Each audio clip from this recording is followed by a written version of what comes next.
As you all know, Dr. Fauci is retiring next month, and I'm honored, so honored, to have him join me today. One more time at the podium. What was the most difficult moment of the pandemic response for you? So that's a really difficult question to answer, but the most difficult because, we've all lived through almost 3 years of the most horrendous outbreak that we've experienced as a society in well over 100 years. But there are certain things that stand out. I mean, I could probably write an essay on all the things that were difficult time.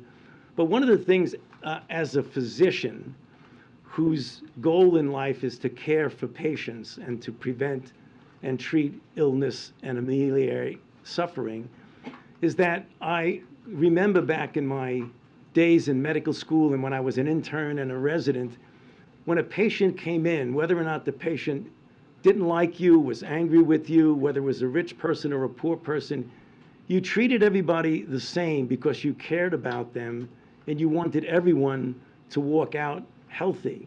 So when I see people in this country, because of the divisiveness in our country, of not getting vaccinated for reasons that have nothing to do with public health, but have to do because of divisiveness and ideological differences, as a physician, it pains me because I don't want to see anybody get infected. I don't want to see anybody hospitalized, and I don't want to see anybody die from COVID.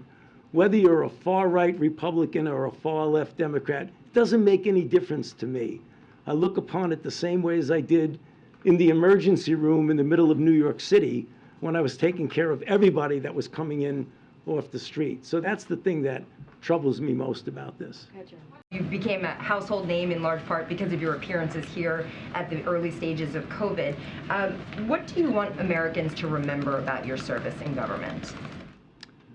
Well, I think what I've accomplished in my 54 years at the NIH and my 38 years as the director of NIAID, although COVID is really, really very important, it is a fragment of the total 40 years that I've been doing it. So I'll let other people judge the value or not of my accomplishments. But what I would like people to remember about what I've done is that every day for all of those years, I've given it everything that I have, and I've never left anything on the field.